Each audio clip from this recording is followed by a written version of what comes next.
Wir alle wissen, dass es Huawei zum aktuellen Zeitpunkt nicht wirklich leicht hat. Sinkende Absatzzahlen bei Smartphones, ein fortdauernder US-Bann und Konkurrenten, die sich nicht mehr hinter Huawei verstecken müssen. Neben Smartphones waren aber auch seit vielen Jahren Smartwatches das Kerngeschäft der mobilen Sparte und so verwundert es nicht, dass Huawei daran festhält und heute die Huawei Watch 3 vorgestellt hat. Sicherlich eine Besonderheit dieser neuen Smartwatch ist die Verwendung des eigenen Ökosystems Harmony OS, das dem Nutzer eine etwas veränderte, in vielen Teilen aber auch bekannte Oberfläche an die Hand gibt. Ich durfte bereits in den vergangenen Tagen die Smartwatch ausführlich testen und möchte euch in meinem Review zeigen, was mir an dieser Uhr besonders gut, vielleicht natürlich aber auch weniger gut gefallen hat. Wenn ihr mehr Videos zu Smartwatches und Co. sehen möchtet, dann abonniert auch gerne meinen Kanal. Viel Spaß!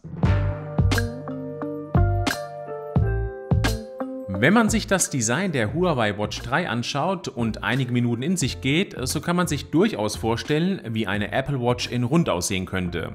Das liegt vor allem daran, dass das Displayglas rundum zum Edelstahlgehäuse gecurved wurde, aber auch daran, dass die digitale Krone recht weit oben auf der 2 Uhr Position sitzt. Unten auf der 5 Uhr Position sitzt eine Taste, die mit verschiedenen Aktionen belegt werden kann. Die Unterseite besteht aus Glas, des Weiteren sind hier die Sensoren für Puls, Blutsauerstoffmessung und Oberflächentemperaturmessung der Haut zu finden. Hier gibt es aber auch die Öffnung für das Mikrofon bzw. einen Lautsprecher.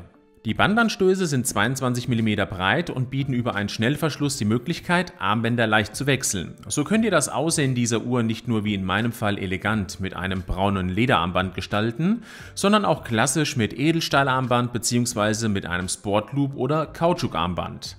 Das in meinem Fall angebrachte Lederarmband fühlt sich extrem gut an, war von Beginn an sehr geschmeidig und trug sich wirklich sehr angenehm am Handgelenk. Generell muss man sagen, dass die Uhr mit 46 mm im Durchmesser zwar etwas größer gestaltet wurde, sich aber mit dem Gewicht von 54 Gramm sehr angenehm am Handgelenk tragen lässt. Die Uhr ist wasserdicht bis 5 ATM, aber wie auch bei jeder anderen Uhr mit einer solchen Zertifizierung solltet ihr euch nicht länger im Salzwasser aufhalten. Klasse finde ich, dass die Huawei Watch 3 direkt eSIM unterstützt, sodass ihr nicht mehr zwangsläufig auf ein Smartphone angewiesen seid. Ab dem 18. Juni habt ihr die Möglichkeit, die Huawei Watch 3 zu bestellen. Es wird die Ausführung Active, Classic, Elite und Fashion geben. Die Preise beginnen bei 369 € für das Active-Modell, Classic und Fashion werden 399 € kosten und das Elite-Modell 449 €. Als farbliche Ausführung gibt es hier Edelstahl Schwarz und Edelstahl Silber. Das Display mit dem Durchmesser von 46 mm, sprich 1,43 Zoll, löst mit sehr guten 466 x 466 Pixel auf. Für mich gehört dieses Display aktuell zu den besten, was man im Markt finden kann, da nicht nur die harten Fakten für sprechen, sondern das Display in Kombination mit den Ziffernblättern, Animation und Interaktion ein sehr gutes Gefühl vermitteln. Die Helligkeit ist, die manuell stufenlos geregelt werden kann, aber auch eine Automatik besitzt, wirklich super. Die Blickwinkel aus jedem Lebensbereich ablesbar, sodass es von mir hier die Bestnote bekommt. Ein Always-On-Display zum dauerhaften Ablesen der Uhrzeit ist auch vorhanden. Mit dem Akku der Watch 3 kam ich immer auf Laufzeiten von reellen 30 bis 35 Stunden, wobei ich immer eine automatische Herzfrequenz- und Stresslevelmessung aktiviert hatte, täglich die Uhr zum Laufen und nachts zum Schlaftracking genutzt habe. Das ist natürlich kein herausragender Wert, liegt damit aber meiner Erfahrung nach auf Augenhöhe zur Konkurrenz. Geladen wird es induktiv mittels eines ca. 70 cm langen USB-A-Kabel. Bevor ich zum Betriebssystem komme, ein ganz kurzes Wort zu Lautsprecher und Performance. Letztgenannte ist wirklich auf einem sehr guten Level und gehört meiner Meinung nach zu den schnellsten Oberflächen, die es aktuell im Wearable-Markt gibt. Auch der Lautsprecher ist zum gelegentlichen Telefonieren okay, sodass das Gegenüber gut verstanden werden kann. Die neue Huawei Watch ist eines der ersten Geräte, das mit dem Huawei eigenen Betriebssystem Harmony OS ausgestattet ist. In diesem Falle sprechen wir von Version 2.0.0.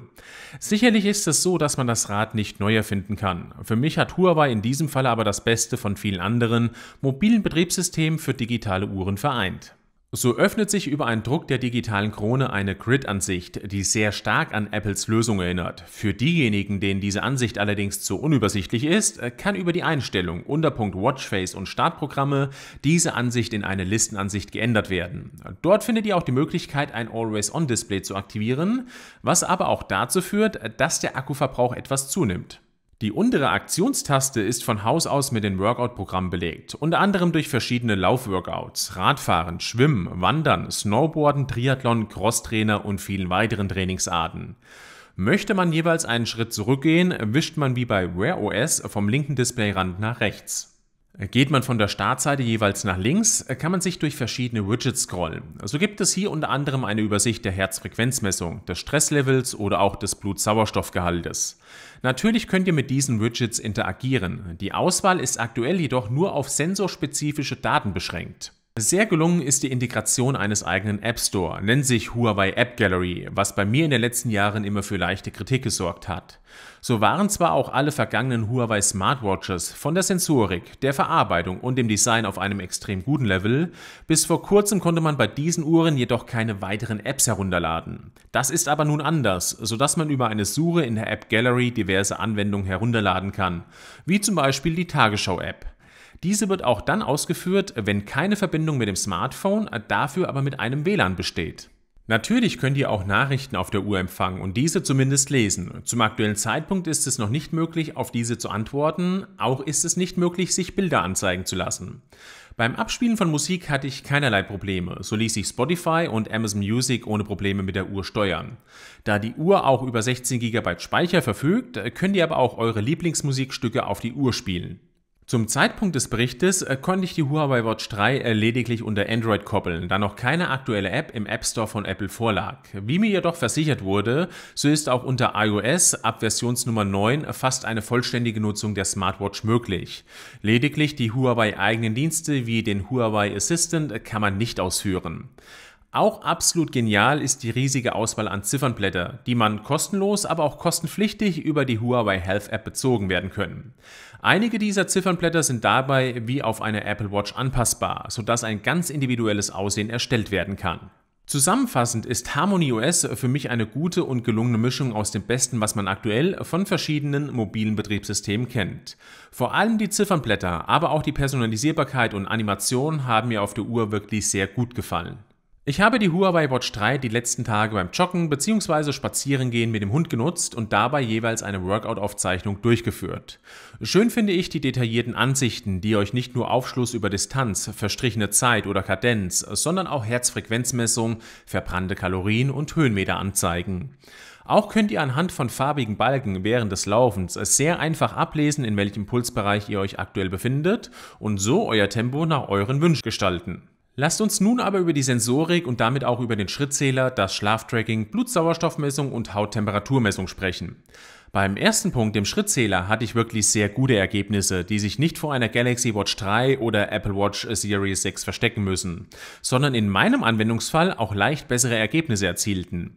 So lag die Differenz meiner Schritte der vergangenen 5 Tage lediglich in einem Bereich von 1 bis 2%.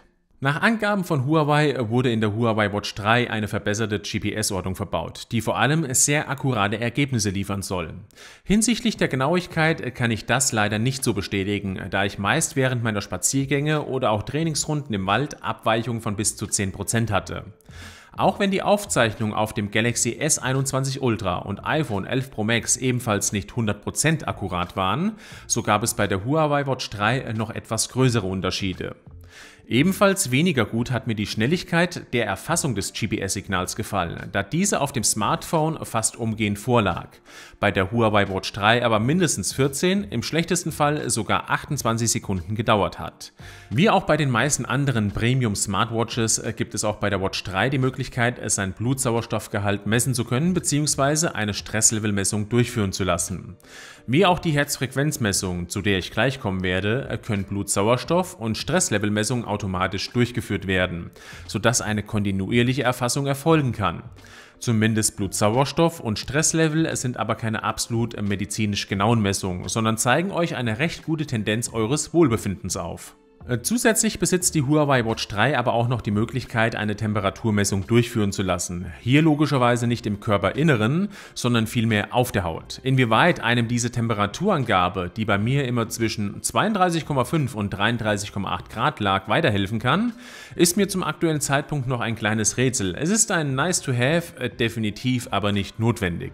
Zu guter Letzt gibt es aber auch noch die Möglichkeit, klassisch sich die Herzfrequenz messen zu lassen, die bei mir bis zu 120 Schlägen wirklich sehr genaue Ergebnisse ablieferte, darüber etwas ungenauer wird. Im anaeroben Bereich gibt es dann Abweichungen von plus bzw. minus 4 bis 5 Schlägen.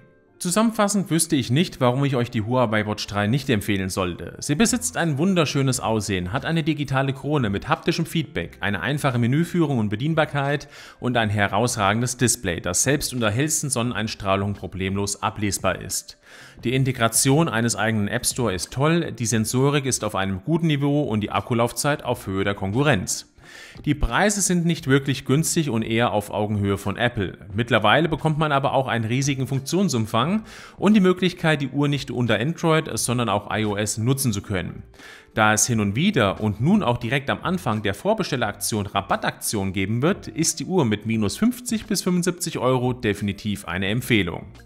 Und damit bin ich auch schon am Ende meines Erfahrungsberichtes mit der Huawei Watch 3 nach genau 5 Tagen Nutzung und bedanke mich an dieser Stelle, dass ihr zugeschaut habt.